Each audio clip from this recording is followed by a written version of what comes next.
Hello বন্ধুরা, সবাই কেমন আছো? তোমাদের সকলকে আমার আরেকটি মিনি ব্লগে স্বাগত।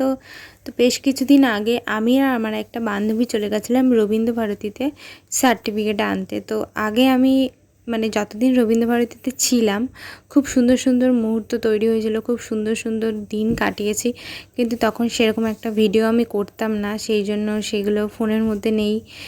যা অল্প কটা ফটো তুলেছিলাম সেগুলোই আছে। তো এখন যেখানেই যাই সেখানেই ভিডিও করি, সেই জন্য সেইগুলো তোমাদের সাথে শেয়ার করতে পারি। আর পরবর্তীতে আমিও এইগুলো দেখে নিজের মনকে সান্ত্বনা দিতে পারবো, ভালো লাগবে।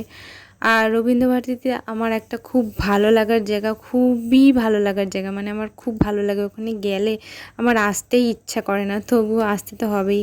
অনেক কথা বলে ফেললাম, এবার আসল কথায় আসি। তো সব কাজবাজ সেরে আমরা দুজনে খেয়ে নিয়েছিলাম একটু চাউমিন, তারপরে বাইরে বেরিয়ে এলাম, বাইরে এসে একটু ফুচকা খেয়ে নিলাম, সন্ধে হয়ে গেছিলো। দেন আমরা বাড়ি চলে এলাম। তো ভিডিওটি এখানে শেষ করছি। তোমাদের কেমন লাগলো অবশ্যই কমেন্ট করে জানিও, আর চ্যানেলটা সাবস্ক্রাইব করে পাশে থেকো। দেখা হবে আবার নতুন ভিডিও নিয়ে। সবাই ভালো থেকো, টাটা।